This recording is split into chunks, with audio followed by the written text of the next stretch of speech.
कई सारे कैंडिडेट्स की एक प्रॉब्लम थी इंडियन पॉलिटी वाले सेगमेंट में कि धन विधेयक और वित्त विधेयक के बीच में क्या अंतर है, what is the difference between money bill and financial bill. तो सबसे पहले दोनों विधेयकों के बीच में अंतर जानने से पहले ये जरूरी है कि हम ये जानें कि विधेयक कहते किसे हैं।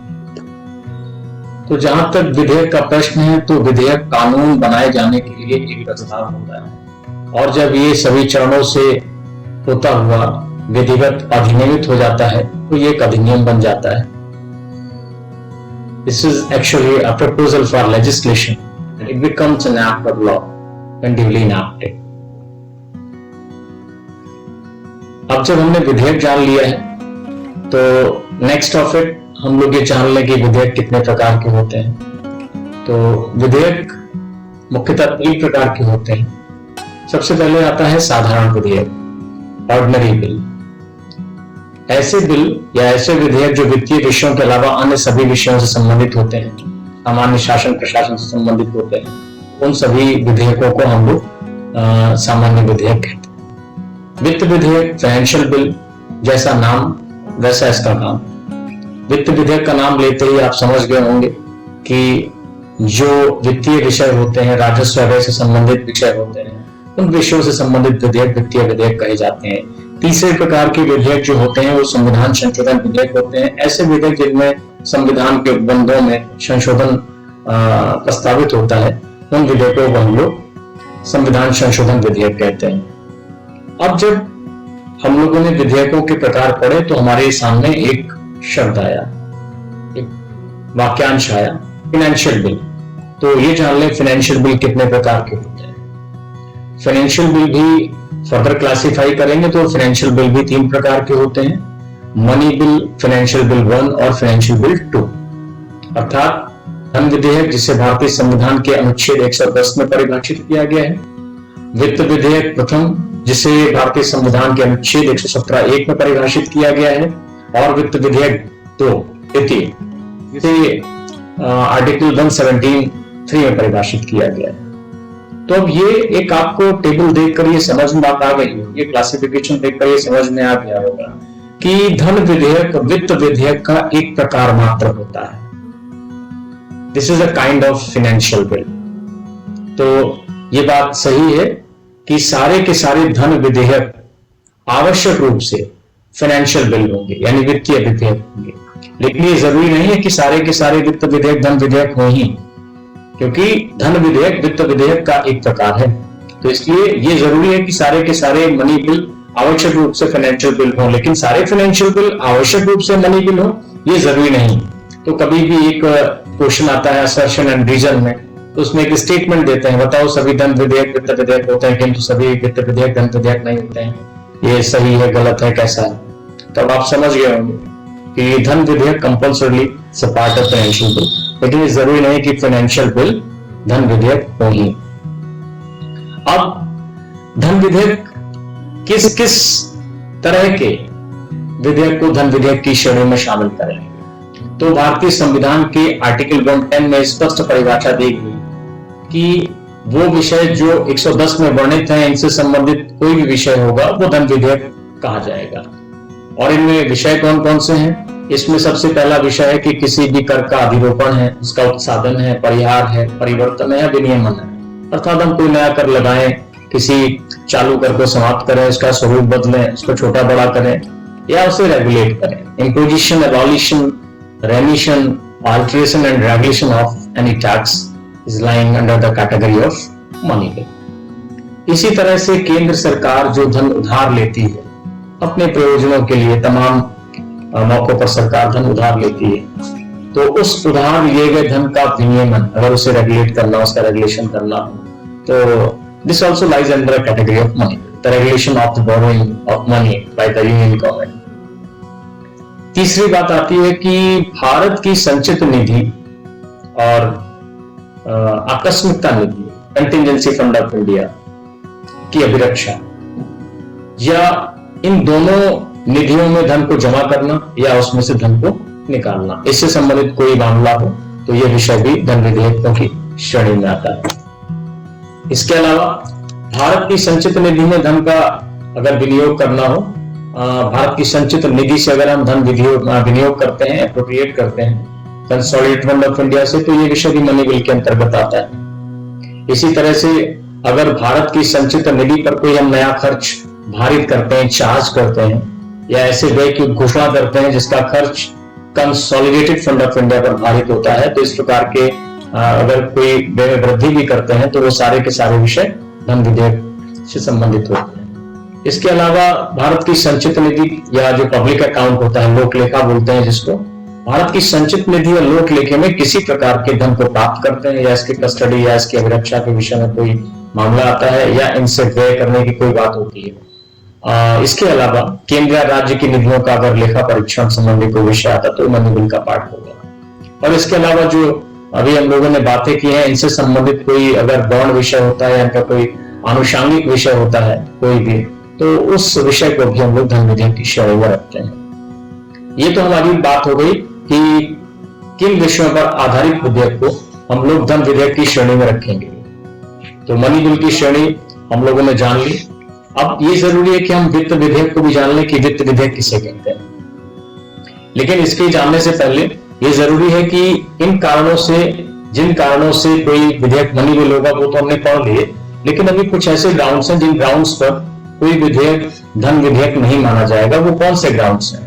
एक तो अगर हम जुर्मानों की बात करें या हम पेनल्टीज की बात करें, फाइन्स और पेनल्टीज की बात करें, जिसको कहते हैं जुर्माने या अन्य शास्तियों का अगर हम इम्पोजिशन करते हैं, तो ये इम्पोजिशन हो, चाहे फाइन्स का हो चाहे पेनल्टीज का हो, इन इम्पोजिशन से संबंधित मामलों को हम मनी बिल में नहीं रखेंगे। इसके अलावा अगर किसी लाइसेंस के लिए किसी फीस की डिमांड की गई हो या लाइसेंस के लिए फीस संबंधी कोई विषय हो या किसी दी गई सेवा के बदले में शुल्क की मांग का कोई विषय हो, ये विषय भी मनी बिल की श्रेणी में नहीं आते।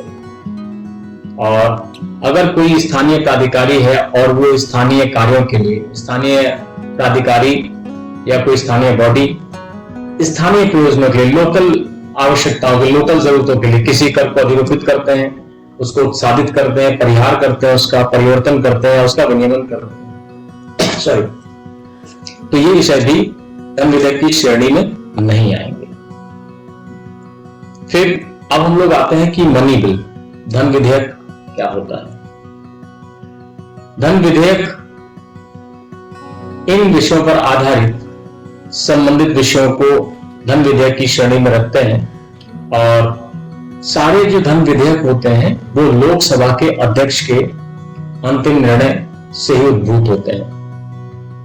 अर्थात धन विधेयक के संबंध में लोकसभा के अध्यक्ष का निर्णय अंतिम माना जाता है और इस मामले में लोकसभा के अध्यक्ष के निर्णय को किसी न्यायालय, किसी संसद या राष्ट्रपति द्वारा चुनौती नहीं दी जा सकती।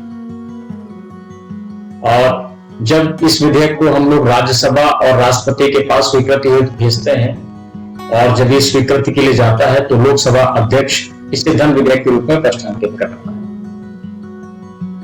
धन विधेयक को केवल आप लोकसभा में राष्ट्रपति की सिफारिश से ही प्रस्तुत कर सकते हैं। ये फैक्ट बहुत इंपॉर्टेंट है, कई बार परीक्षाओं में पूछा गया है और खासतौर से सिविल सर्विसेज यानी जो यूपीएससी कंडक्ट करता है सिविल सर्विसेज एग्जाम, इसमें 2-3 बार ये बहुत ऐसे पूछा गया है कि धन विधेयक केवल लोकसभा में राष्ट्रपति की अनुशंसा या सिफारिश पर ही प्रस्तुत किया जा सकता है। और इस तरह से आप ये कह सकते हैं कि प्रत्येक विधेयक जो इस तरह का विधेयक होता है इसे सरकारी विधेयक माना जाता है और इसे कोई मंत्री ही प्रस्तुत कर सकता है। यानी सारे धन विधेयक सरकारी विधेयक माने जाते हैं और इनका प्रस्तुतिकरण केवल सत्ता पक्ष के किसी मंत्री द्वारा ही किया जा सकता है।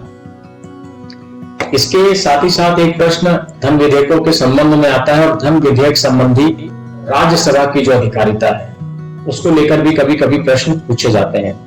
तो धन विधेयकों के संबंध में राज्यसभा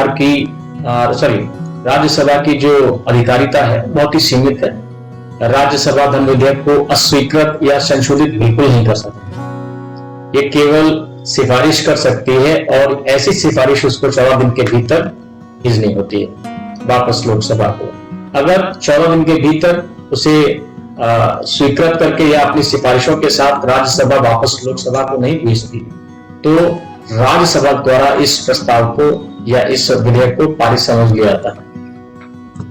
लोकसभा के लिए जरूरी नहीं है कि वो राज्यसभा की जो सिफारिशें राज्यसभा ने की हैं उनको मान ही ले। ये लोकसभा की इच्छा पर निर्भर करता है कि अगर उसकी इच्छा हो, उसे लगता हो ठीक है, तो वो राज्यसभा के द्वारा प्रस्तावित संशोधनों को या राज्यसभा द्वारा प्रस्तावित सिफारिशों को जिस सीमा तक उसे उचित लगता हो उस सीमा तक स्वीकार कर ले। अन्यथा लोकसभा पर राज्यसभा के द्वारा प्रस्तावित सिफारिशों को स्वीकार करने के लिए कोई बंधन नहीं है, किसी तरह की प्रतिबद्धता नहीं।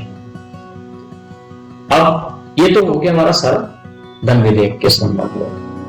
अब एक नजर हम लोग वित्त विधेयक पर भी डाल देते हैं। वित्त विधेयक मैंने आपको बताया दो तरीके के होते हैं।